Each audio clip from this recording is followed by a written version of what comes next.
So our speaker is Angus. Angus is an engineer who has spent much of his life working on the James Webb Space Telescope. He's based in Edinburgh and is retired, but still supporting our amazing work through the public engagement programme. So I'm going to hand over to Angus now. Angus, thank you so much for joining, and over to you. Hi there. Thanks very much, Gemma, for that introduction. My name's Angus. I'm speaking from a fairly sunny Scotland, quite near Edinburgh, where I worked for many years. So what we'll do is we'll just get straight into my little presentation, and from there, that should I'll be able to tell you a little bit more about myself and the work that I was involved in this fantastic space telescope, the James Webb Space Telescope. So we've titled this The Big and the Small. You've probably got quite familiar with James Webb since its launch, and so you're quite aware that it's big. There's some big stuff there in the telescope. It's the biggest space telescope out there now. It's going to do some fantastic astronomy and some fantastic science. But I'd like to cover a little bit of that and then go on to talking about some of the small things down at the instrument level, which are going to become really important in the next little while. So there we are on the next slide. So my name's Angus Galley. I worked as a senior mechanical engineer, and I worked for 7 years on the metre instrument. We're going to talk a little bit more about that instrument, the mid-infrared instrument. I have a degree in mechanical engineering, so 7 years is quite a large part of my overall engineering career. And quite a large part of my time at the Astronomy Technology Centre in Edinburgh. So there was some life before astronomy. You know, I'm retired now, so I did spend a good number of years in engineering. And as you probably know, the thing about engineering is technology and engineering design is involved in everything that's around us, the chair that we sit in, the computer that we're using, the house that we live in, the lights above our head, our phones, all our gadgets. So they all involve engineering design, and I've had the privilege to be involved in quite a number of different engineering design projects and technologies over the years. So there's just a little flavour of some of those. Covers quite a range of different things, and then eventually for the kind of last 20 years of my career, I got started at the Astronomy Technology Centre in Edinburgh. So there were some, before James Webb came along, there were some other astronomy technical projects, and even after James Webb. So we have the EELT, you may have heard of that.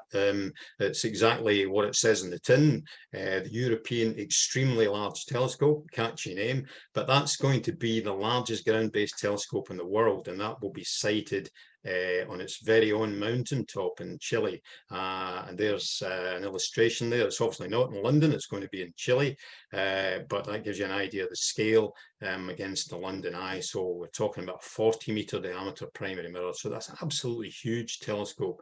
And whatever the latest schedule is for that, I'm guessing around about 2026, 2027, it should be ready to start providing some fantastic images. And so that was the last project I worked on before retiring.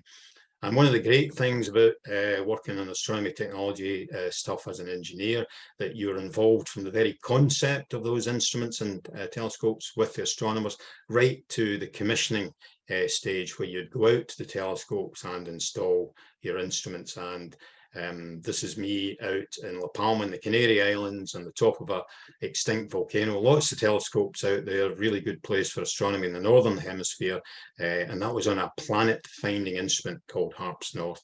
So that was a great trip to be out there to finalize that project.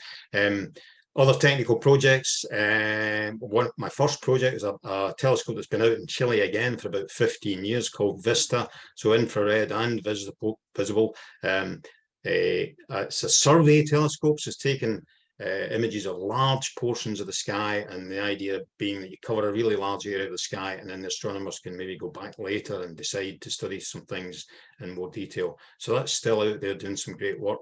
And then kind of sometimes in between the longer astronomy projects, with the privilege to work on other types of technology where we could apply our knowledge to other things. And this is a prototype of a machine for looking into people's eyes and detecting an early type of eye disease called macular degeneration. And so that's still ongoing, a lot of trials. We cooperated with Cardiff University in that. And at one stage, you might well see this as something that appears in your local opticians and that you get offered to detect this early form of eye disease. So that was really interesting to work on projects like that also. So moving on. So where is the best place for astronomy? Well, of course, the answer would have to be space. So I'll go on to the first question for you there. Maybe a fairly obvious question, but it's why do we send telescopes into space? So it's dark in space, it's quiet in space, or C, there's no atmosphere in space. So if you could just answer those, Gemma will collect the responses and we'll see what the kind of most popular answer is on that. And I'm assuming you can let me know, Gemma, if you've collected the answers on that. Yeah, I can see a few answers have come in, and I think the majority of people are saying C. It's because there is no atmosphere in space. That would be my answer. And well, the answer there is perhaps quite obvious, but if you think about it, space is absolutely the best place to be because you're not having to look through the Earth's atmosphere. And that's an absolutely fantastic advantage. You've heard the saying or the rhyme, twinkle, twinkle, little star. So when you're looking up in the atmosphere, through the atmosphere at a star, and you see it twinkling, well, that's not good. So you're actually seeing a distortion of that image, a bit like looking into a swimming pool. And the turbulence and the waves within the swimming pool, you're trying to look at that coin or something in the bottom of the swimming pool and maybe dive for it. And those distortions are really destroying that image. So really the absolute best place to be for astronomy is in space because we don't have to look through the Earth's atmosphere. So just move that one on, click on it. Right, so James Webb Space Telescope. So let's just have a look again at some of the big things which we've already covered. And since launch, we've all been exposed to this big beastie.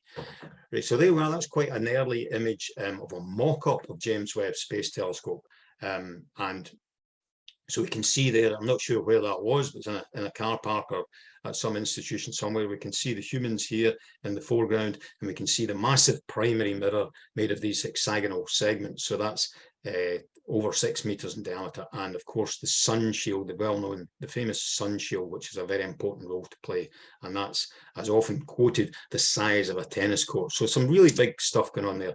So again, there is in one of the laboratories, looking down on that massive primary mirror, and we can see some of the scientists or engineers in their clean room outfits, and it really gives you an idea of the scale of how big the James Webb Space Telescope primary mirror is.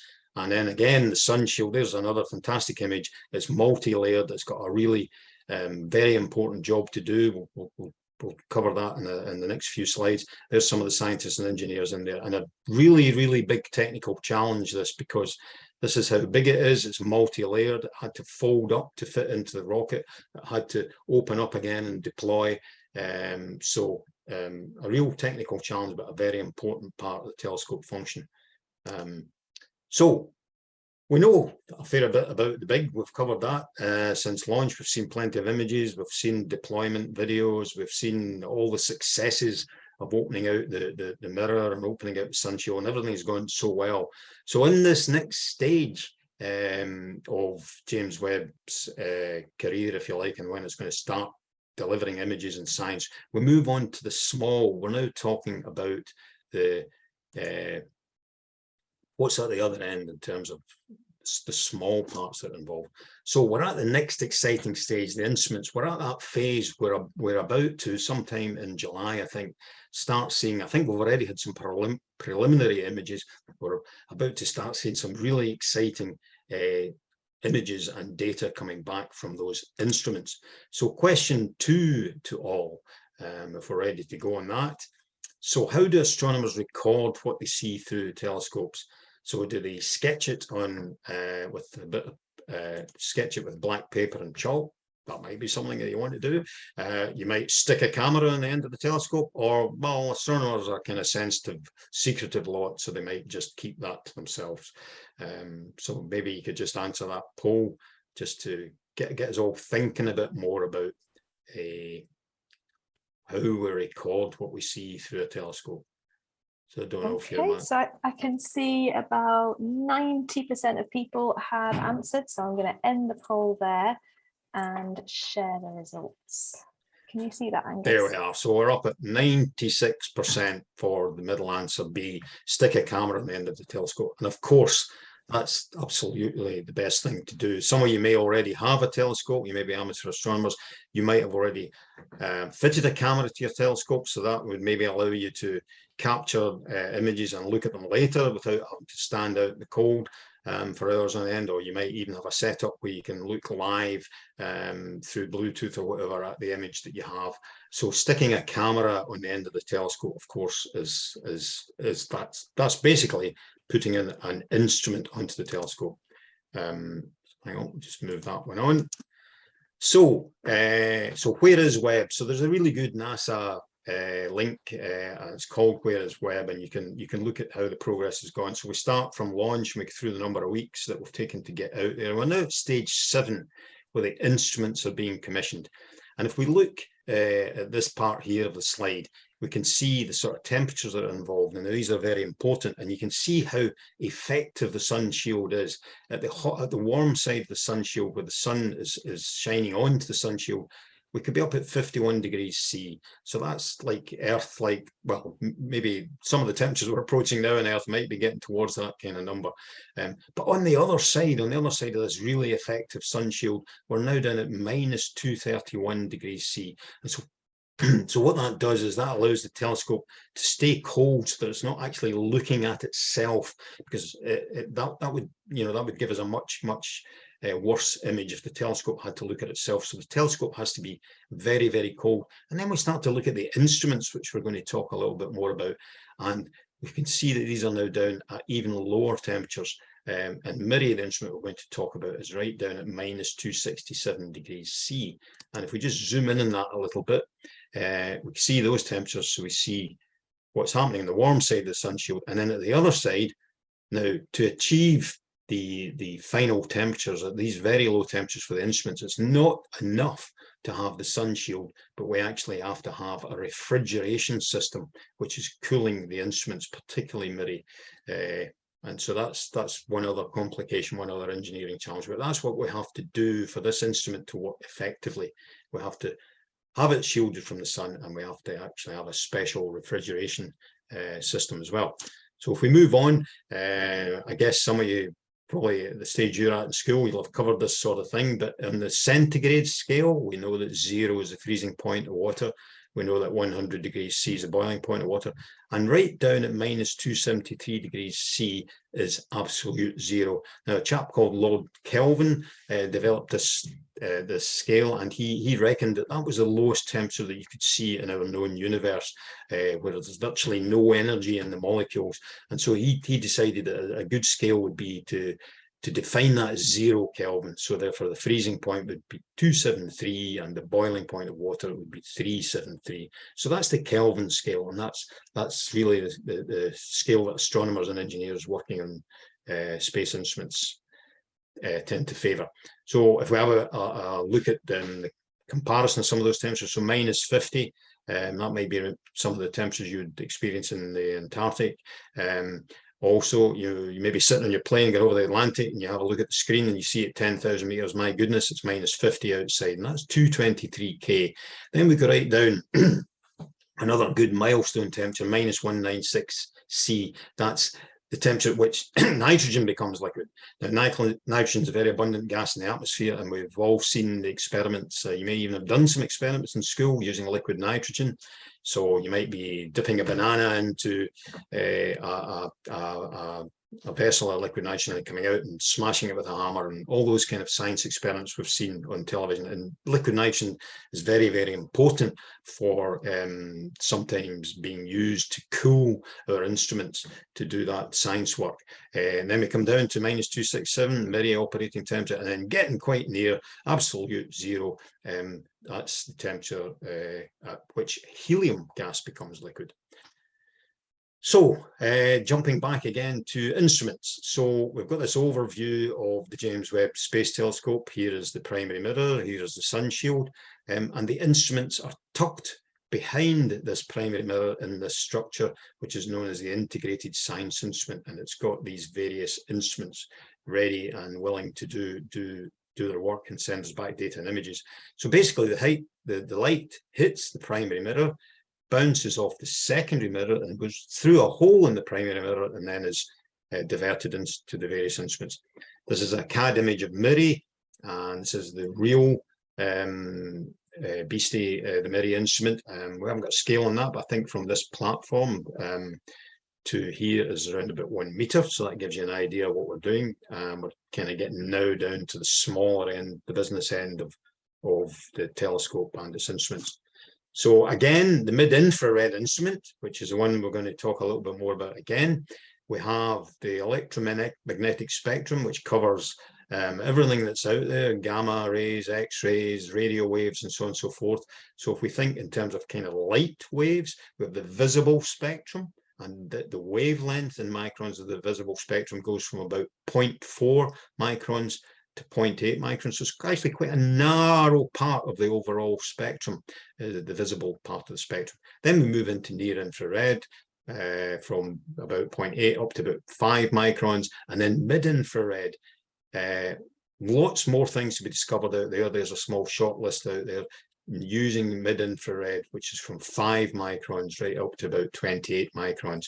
And the interesting thing about mid-infrared is that the mid-infrared instrument is an extremely important instrument in the James Webb Space Telescope, because mid-infrared can really only effectively be studied in space, because the atmosphere, the Earth's atmosphere, blocks out most of the infrared. So a really, really important instrument for the science of James Webb. So question 3 to all.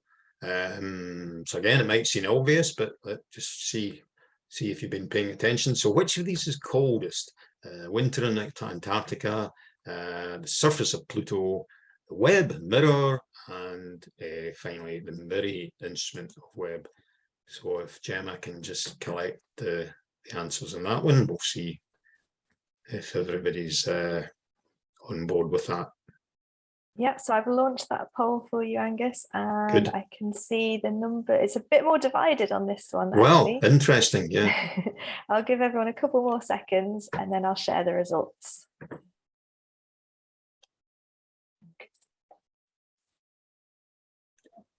All right, so there we are. So we do have the majority on the MIRI instrument of Webb, and that would be the correct answer. In fact, we're talking about, we're down at 6K, whatever that is, -267 degrees centigrade. The Webb mirror, as we discussed in one of the slides before, is quite cold, but not quite as cold as MIRI. MIRI needs that refrigeration system. I might have to Google the surface of Pluto temperature, but I think it's warmer than our MIRI temperature. So there we are. In winter in Antarctica, of course, we're really only around about the -50. So there we are. So again, that's just emphasizing the coldness of the MIRI instrument, and that's the temperature it has to be to basically not see itself and to do work in that part of the spectrum.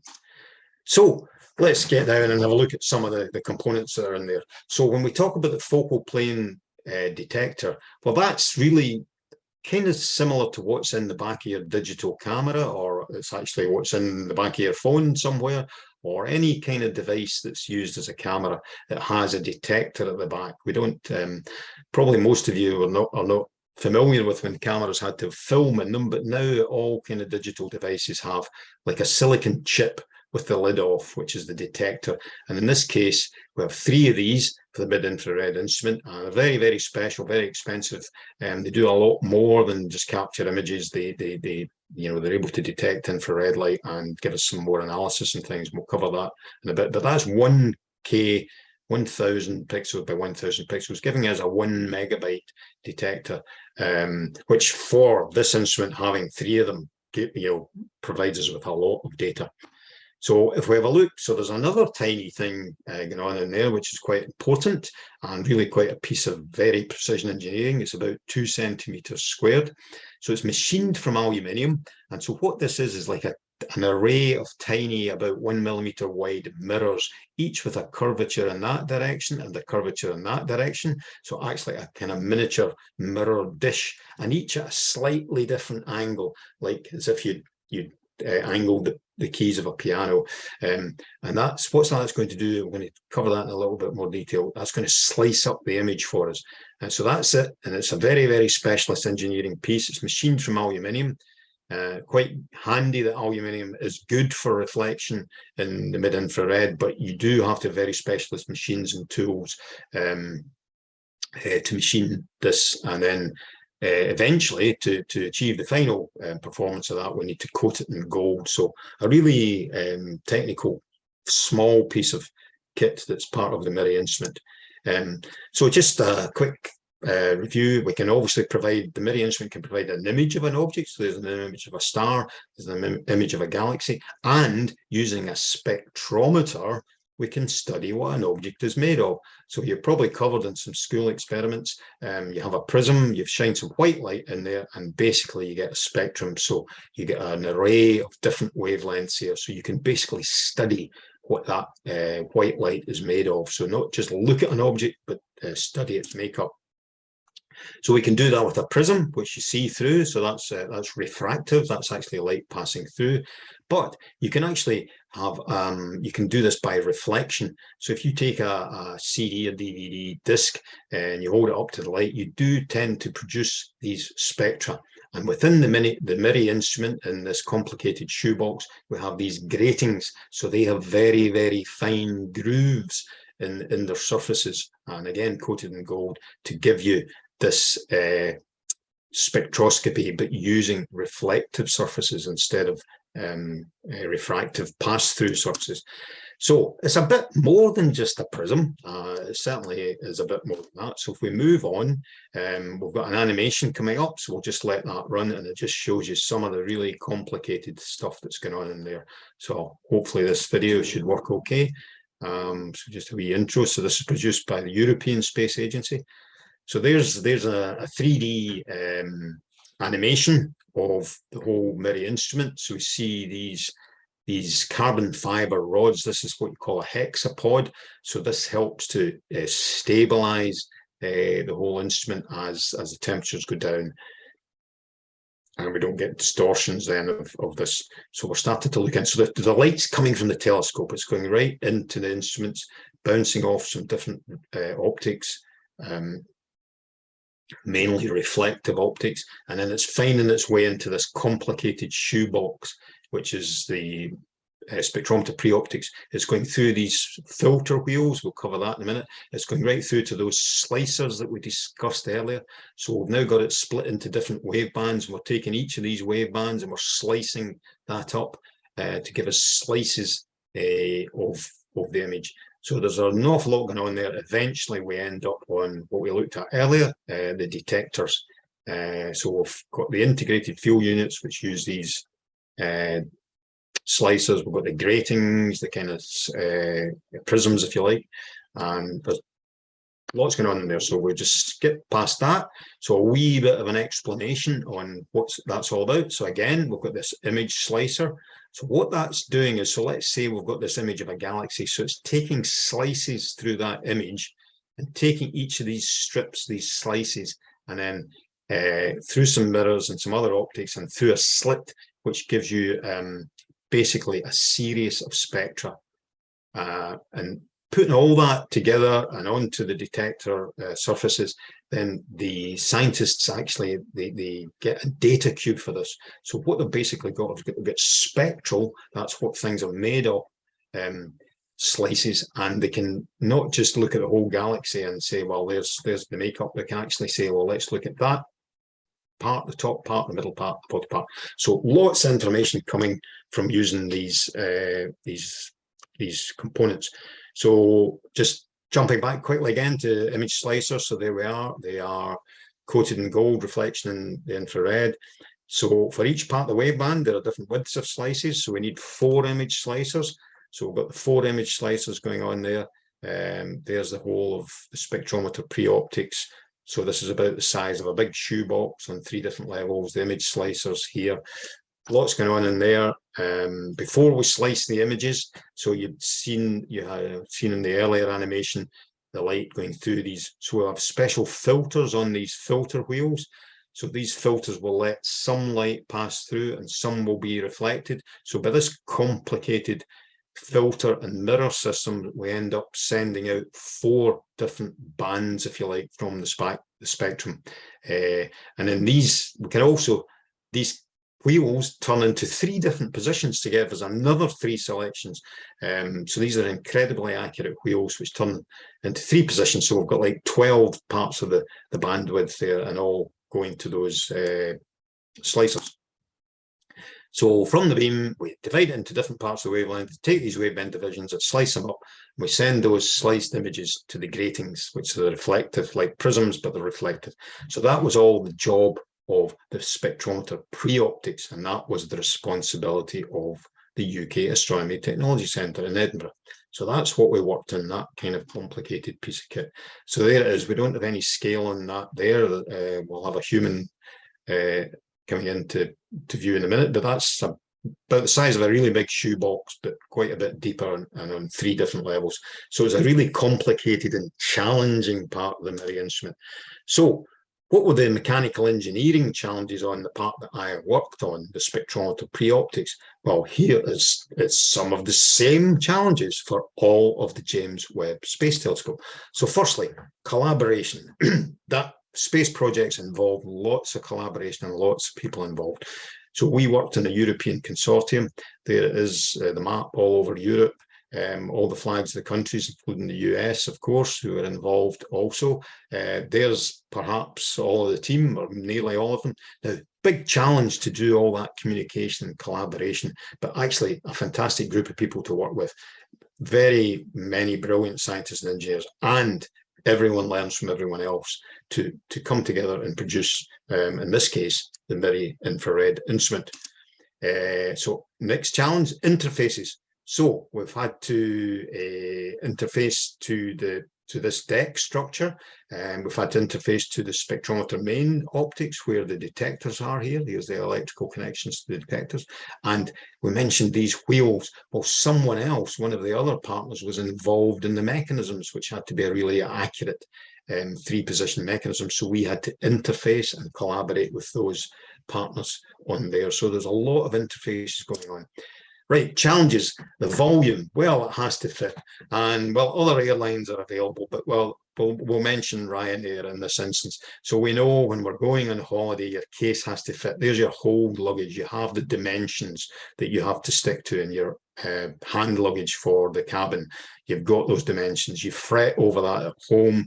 You measure them twice, you measure them 3 times, then you take it to the airport and you hope it fits in their gauge. So volume has to fit. So that applies to the James Webb Space Telescope. It's the big parts. So we've got this folded up telescope. So the primary mirror's folded up, the sunshield's folded up, and it has to fit into this top module of the rocket. So same challenge, volume. We have that challenge also. We had to fit in with all the other modules. This is a spectrometer pre-optics, the main optics, the deck, so on and so forth. Then we had to fit these mechanisms in, really, really tight space in here, really literally the size of a shoebox almost. And it was like someone once said, trying to fit 300 precision optical surfaces into a shoebox. So a real challenge of engineering and the technical aspects of fitting all those things together and making it happen. So again, sorry to go back to Ryanair again, but we've got the mass, as we would call it in space, or weight, maybe as it's more commonly known on Earth. So we've got 20 kilogram limit for hold luggage.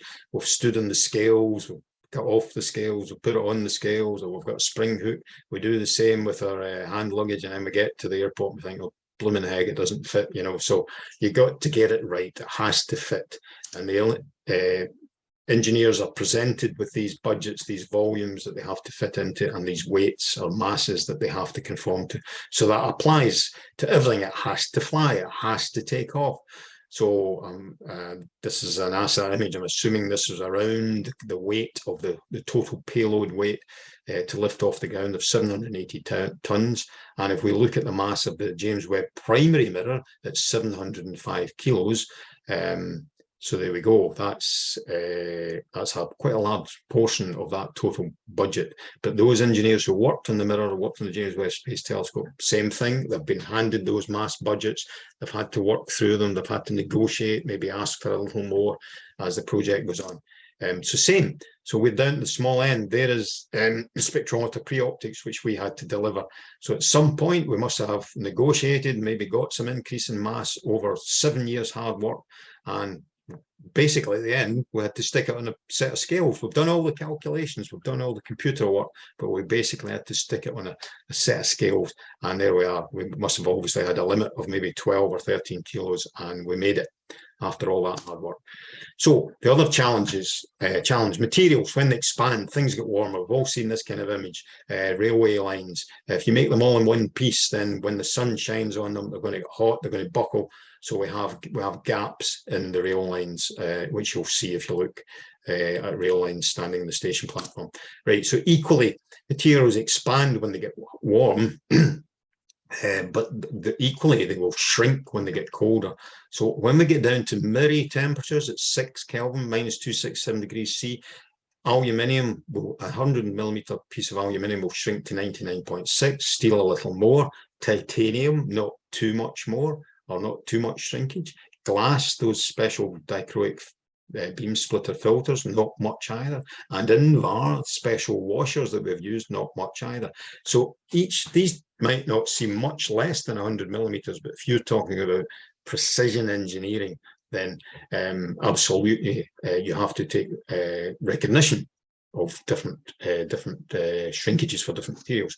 So this part, which we've talked about earlier, we're trying to hold these very fragile dichroic filters, and this was a really big challenge because we wanted them to fit into an aluminium structure, hold them to a very accurate position, don't have them crushed when it goes cold, don't damage during launch vibrations.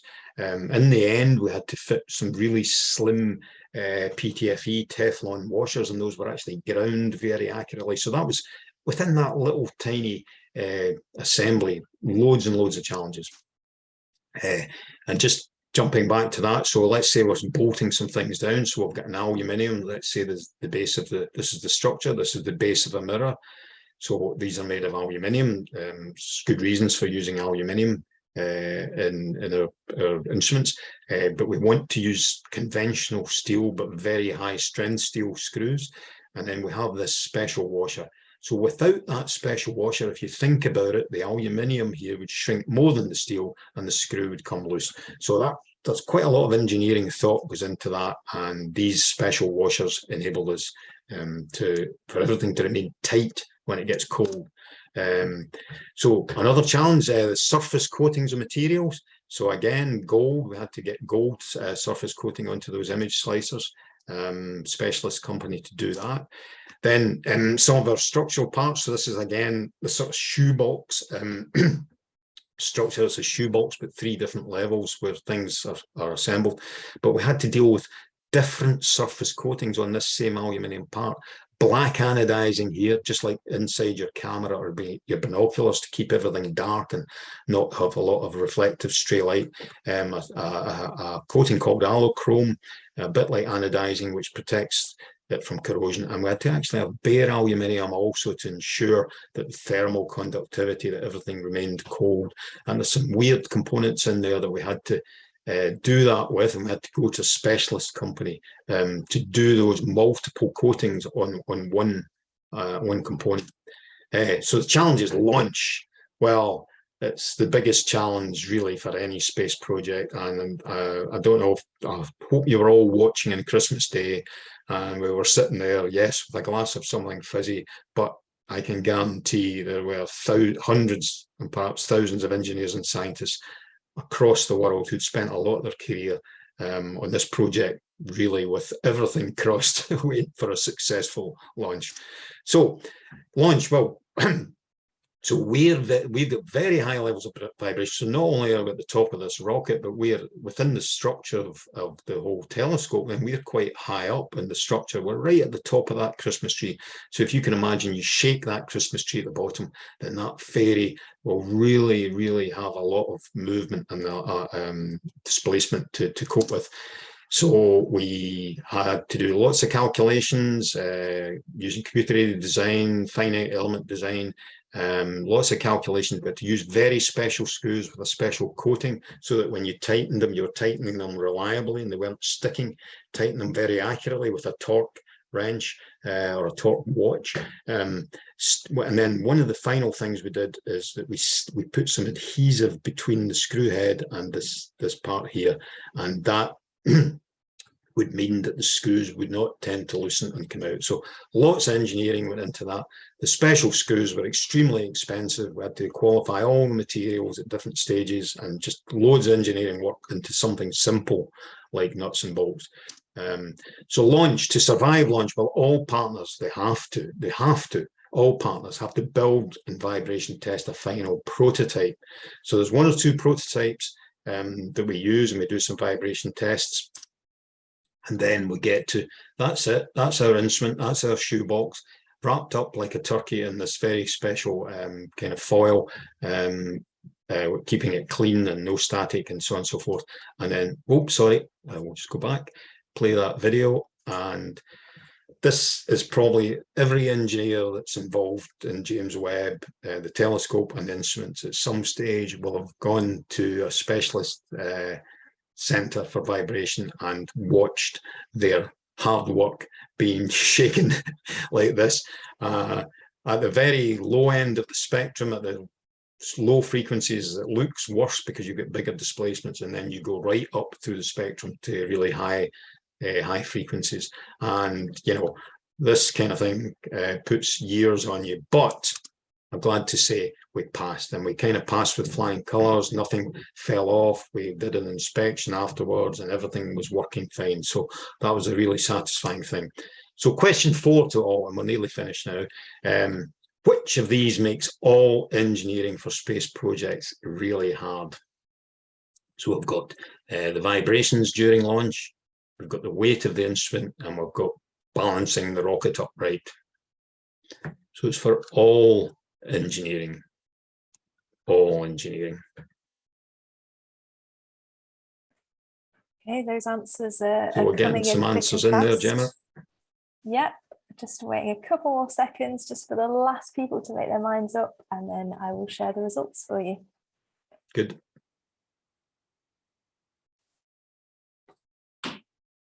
Well, there we are.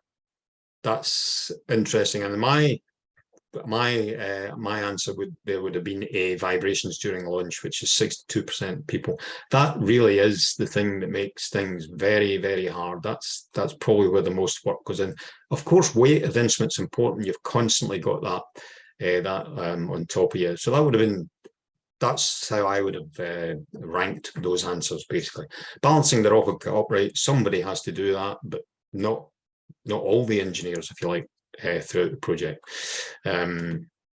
So space projects are all about technical expertise. We've covered that. That goes without saying. Collaboration, we've covered that. There's no way you need big teams, you need lots of different expertise. You certainly need perseverance. And the projects go on for years and perhaps decades, and to get everything absolutely right. And of course, perseverance means endurance. You just can't give up. You've got to, maybe you sometimes get things wrong and you have to go back and change things. So it really is all about endurance. And so the final slide sums it up. And of course, it's a marathon, not a sprint. And that's me at the very beginning of my running career, back at the very first Glasgow Marathon. I didn't manage to get an any better time than that, but so that goes back to 1982. That gives you an idea of how old I am. But the interesting thing is that's 1982. Not long after that, the concept of the James Webb Space Telescope was tabled. So that's how long the project goes back to, and all that work to get to this really exciting stage that we're at now. So it really is a marathon and not a sprint. And that's it, folks. So hopefully, Gemma can collect some interesting questions from you. Thank you so much for that, Angus. That was a really, really brilliant talk. And that bit about the end about it being a marathon, not a sprint, it's just absolutely spot on. So thank you so much for that. We've had a couple of questions come in, which I'll share with you now. Right. Just for our attendees, if you do have any questions, just share them either via the Q&A at the bottom of your screen or via the Slido, and I'll read those out for you. So the first question we've got is from Jack, and that is, why is gold used on the coating of the mirror? Right, that's a really good question. And really, Jack, that's really just to do with the reflective qualities in that particular part of the spectrum. And it's been found that obviously the surface finish of the aluminium has to be down to a really precise level, but then to give that the proper reflective qualities of, also to protect the aluminium so that you don't have corrosion on that bare aluminium surface. But it's been found that gold is actually the best reflective surface, or the best reflective surface for that particular part of the waveband. Brilliant, thanks for that answer, and thank you for that question, Jack.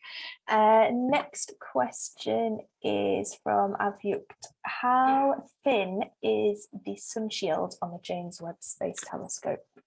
Right, a good question, and I think I'd have to go and Google that myself because I can't quite remember, but it is pretty thin, and that so it's multi-layered, and so each layer gives you a step down in temperature, but the layers are pretty thin. I can't remember the number off the top of my head. Might be worth a quick Google, but the fact that those layers were all thin, that was quite a really big engineering challenge to ensure that everything would fold down properly, and then to ensure that it would all open up properly and tension properly. Yeah, I don't know the exact answer to that, but they're pretty thin, sufficient to give problems, That's great. Thank you, Angus, for elaborating on that. Next question is from Jacob. I heard that the Ariane 5 launched JWST into a more accurate orbit than anticipated. What effect will this have on the images and data it is able to collect? Right. Can you confirm or deny the rumour, Angus? I'm not certain about that one now. By orbit, I mean, right, so I may be covering something you already know, but of course, James Webb is 1.5 million kilometres from Earth, and it sits in a very special position, a Lagrange point, where there's neutral gravity, Sun, Moon, and Earth, but it does do a small orbit around that point for various reasons. But I'm not sure if you're referring to that orbit as now being more accurate than was planned. So I'm not sure if that in any way answers your question. Perhaps not. That's okay. Well, thank you for that question, Jacob. If you have got anything that you'd like to expand on, just send in another question via the Slido, or if you've even got a link that you could share, which will help us to find out exactly what you're talking about with that question, just share it with us and we'll have a look ourselves. Thank you. Yeah. No, you made me have a think about that, and I'll certainly have a look now. Yeah. This is why I really like the Q&A part of webinars, because Yeah. you just find out so much, don't you? Yeah, absolutely. Yeah. And there's so much to keep up with, and it's sort of like you just can't anticipate all the questions. There's some things that you remember and then you forget them again because you're concentrating on the next part of the mission. So it's great to get those questions. Absolutely. Thank you. We've got another question here from Avyukt. Can you explain how the waves are sliced by those small slices? Right. So basically, you know, if you look at the image, what you have is, so these are very, it's almost like if you imagine my fingers, each one offset very slightly, or if you take a set of piano keys and just offset each one slightly and stick it down with a bit of plastic or something. So they're all offset very slightly. So, and each one, I mean, it's a really complicated piece of kit. Each one has a curvature in this direction and the curvature in that direction. So they're acting like a sliver of a dish, like a mirror. So what they're doing by being slightly offset like that, they are each taking the part of the image and putting it onto a different part of the detector ultimately, so that you can then identify these slices and look at the spectrum on each of these individual slices. Yeah, thank you for that. And I think we have got one final question, unless any more come through in the next minute or so, and that is from Alyssa. Is there any use of computer-aided design software whilst designing the telescope? If so, which ones? Right, that's a really good question, and the answer is absolutely yes. I think these days the projects would take so much longer if you didn't have computer-aided design, and most of our engineers, you just spent loads of hours looking at a screen and designing 3D objects. So designing the individual components in 3D, you may have some experience of doing this at school. So you're designing the individual components in 3D, you're assigning materials to them, then you're taking those individual components and building up the assembly. So everything's done on computer first, if you like, before you ever go to cut metal or order parts. So it's a huge part of the work that goes into it, and it sometimes takes a long time to do those models. You asked which, you probably find that within our consortium there's a number of different ones used. So, you know, it's not a commercial for any particular one, but we actually used Autodesk, which is a well-known CAD computer-aided design provider. We used their 3D product called Inventor. Other people, I think, used Pro Engineer. You may have heard of those. There's probably different ones on the market now, but it's just so much of the work is done on computer and in building 3D models. And then you would use those models also to do some strength analysis. Also, you'd pass that down into another type of computer-aided engineering called finite element analysis. So you'd be able to look at strength, stiffness, thermal conductivity, and it's just a really good question, but it's a massive part of modern engineering is computer-aided design. Yeah, that was a really good question, Alyssa. Thank you very much for that. Thanks for that. Yeah. As expected, as soon as I say we've got one last question, a whole host of other ones come in, but we have got another 7 or 8 minutes, so we've got time to answer them. We've got a question that's come in here from Antonio.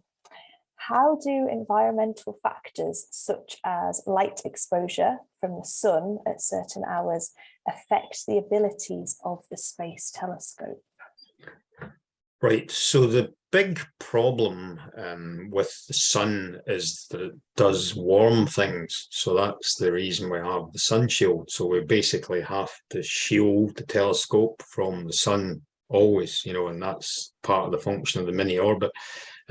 Because although we're out in deep space where, it's very cold, obviously, the sun will warm things. The Earth is warm when it faces the sun, and so are the other planets. So that's the biggest factor, and something that takes a little bit getting your head around. But if you think about conventional optics, this is always the analogy I use. So if you just look in visible light, so if you have a pair of binoculars or a camera or an instrument like that, and you open it up, you usually find it's black inside. Now the thing there is, because if it's not black inside, if it's shiny inside, you'll really pollute the image that you're trying to see. There'll be so much of this kind of extra light bouncing around everywhere. So the analogy for astronomical instruments, particularly when you're dealing with the infrared, Warm things are like having shiny things. So therefore, if the telescope is warm, it's seeing itself. It's just so bright. It's not allowing the telescope to focus properly and on the objects that it's looking at. So that applies to the telescope. So you want the telescope cold so that it's not seeing itself, if you like. It's the equivalent of being black in the optical part of the spectrum. And then when you get to the instruments, it's just as important. And particularly, as we've seen from the slides, if you remember, the mid-infrared instrument has to be really cold to allow all those components not to see themselves.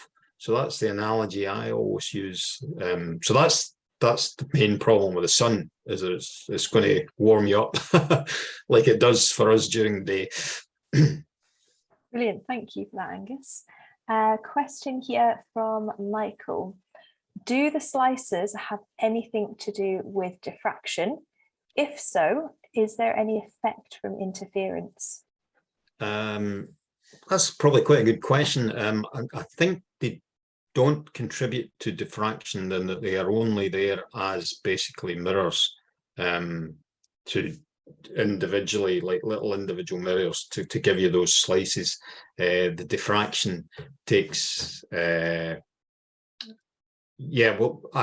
so I think that would be my basic answer to that question, if that covers that for you. Yeah, that's brilliant. Thank you, Angus, and thanks, Michael. That one made us think a little bit. There's a thing called diffraction limiting, and that determines how best mirrors can perform, if you like. There's a sort of limit to how, when you go even for a big mirror and things like that. I don't think that's so much an effect on the slicers, but again, one that I might just have to think about a bit more. That's fine. Thank you very much, Angus. And we have got something that's come through from Fatima. What is a star tracker? A star tracker? Does that mean anything to you? It doesn't particularly, unless we're just thinking of something, an instrument. Well, it might be if you have an amateur telescope at home. I mean, they can be quite sophisticated now. So obviously your telescope always has to track objects because the Earth's rotating. So on Earth, certainly there's certain ways of doing that, but nowadays even amateur telescopes can come with really sophisticated mechanisms which allow you've got to track the star because the Earth's rotating. I'm not sure if that's where your question's coming from, but on Earth, certainly you've got to compensate for the Earth's movement by tracking your images. And even the most basic telescope, you'll have to keep moving the telescope to stay on the object. Brilliant. Thank you for that question, Fatima. I think I'm going to close it down there. I've just put a link in the chat, which has actually come from Jacob, who asked the question about the more accurate orbit. So he's gone back and found the article. It's from the NASA website, so it's a reputable source. So big ticks from me. Thank you very much for sharing that, Jacob. And I've shared that for everyone in the chat. So it's nice to be part of a community like that. That shares things. And as I say, there's so much out there to remember and learn. And then you thought, well, I knew all about that, and now I've forgotten because you've kind of moved on to looking at something else. So just some great questions there. Really good. Brilliant. Okay, well, we're going to close out there. Thank you so much, Angus, for your time today. That was a really, really brilliant talk. And I thought the Q&A was really fruitful as well at the end. Excellent. So thank you, Angus. Thank you to everyone who was working really hard in the background to run this webinar as well. We've got Lauren, Gina, Phil, and Sophie all working away in the background. So thank you for your support. And thank you to all of you for attending.